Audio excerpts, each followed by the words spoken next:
Hi there, Tropical Bob here with more ways to save money on your tobacco habit. Today we're going to talk about the oldest use of tobacco, snuff, nasal snuff. It was discovered by Christopher Columbus's crew on the second voyage to the Americas. But today we're specifically going to talk about how the grandmothers used snuff.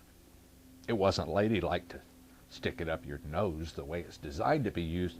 So what the grandmothers did was they'd take a tub of snuff, take a hickory stick cut to a short length, dip it in the snuff, put it in their mouth, and go about their chores.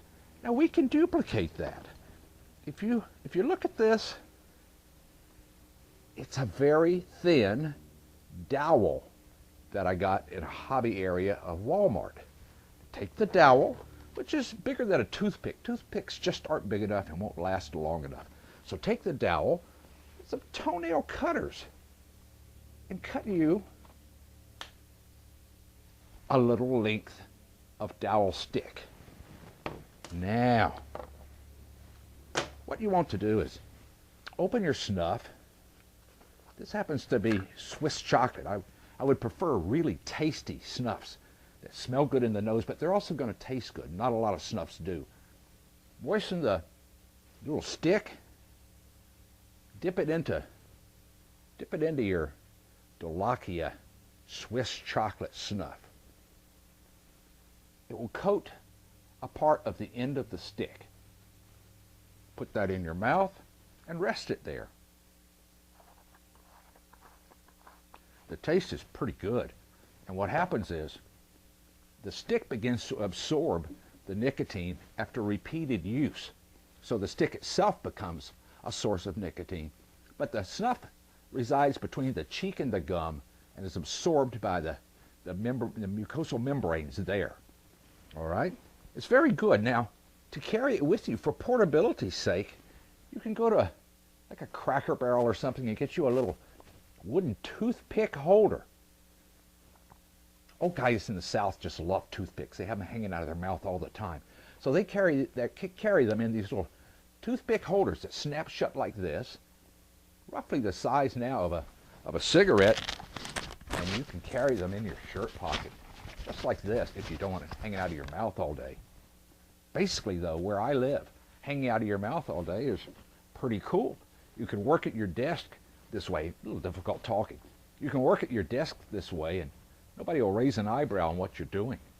Cheap snuff is about the cheapest thing you could buy. I mean, pennies a week, more than likely, if you use it this way, the way the grandmothers did, working all day with a little moistened hickory stick dipped in snuff inside their mouth. This is Wow Coffee Bite, highly recommended. Dolakia Swiss chocolate, highly recommended, really good stuff. Pompadour is a clove flavor, so you can get a kind of a clove kick like the old chewing gum that we used to have. Anyhow, move on to the next tip. In January of this year, Reynolds American, the parent company of RJR, bought a company in Europe called Nico Novum. It's a pharmaceutical company. This is the first direct purchase by Big Tobacco of a company that produces only pharmaceuticals.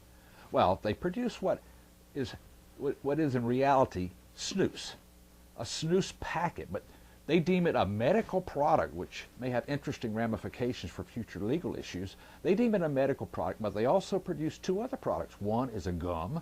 All right, gums are already on the market. But the other one is a mouth spray.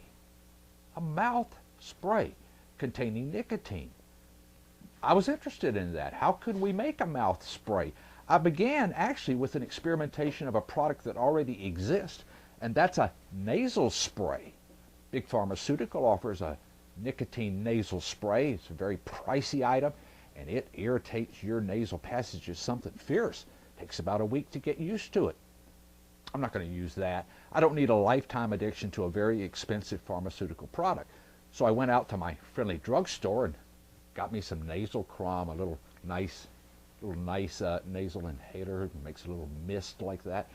Then I took the proportions used by Big Pharmaceutical, which is basically the same as using nasal snuff. It's about 0.5 milligrams of nicotine per squirt.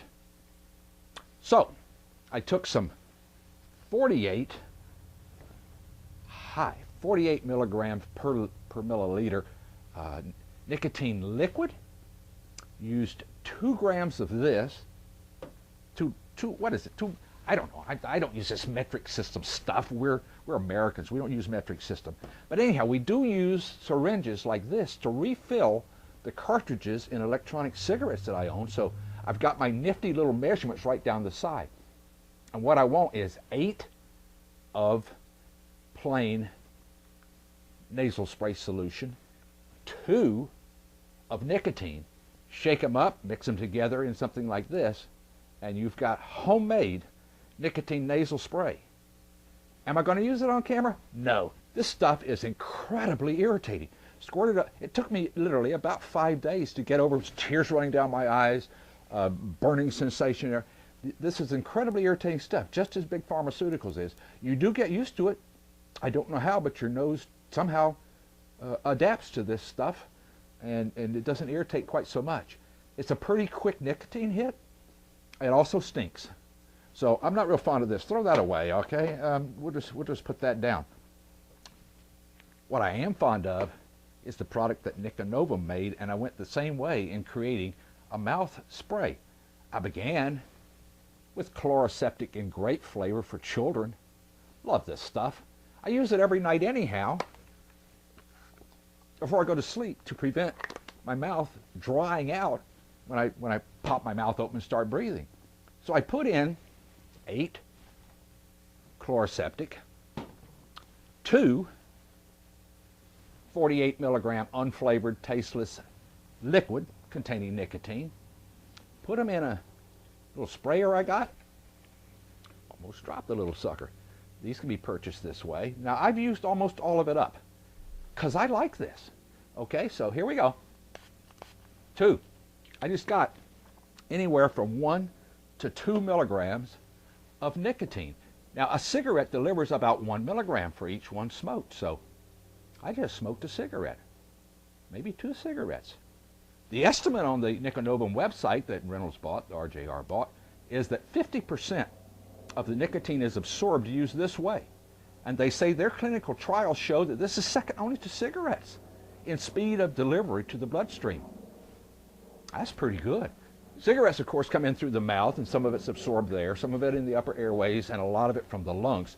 That lung delivery to the bloodstream, to the brain, is the fastest route of getting nicotine satisfaction. But nasal spray and mouth spray are 2 really, really neat routes to get your nicotine kick. Cheap? Dirt cheap. I don't know how many pennies this would cost. This bottle will last me just about forever.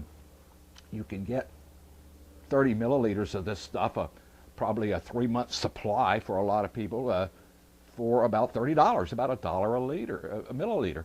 And it just seems to last just about forever. A lot cheaper than cigarettes. These, my doctor used to give me these when I was a little kid so I could go out and play doctor. Take the needle off, of course. I use the needle off because I actually stuck myself twice when I first started using these.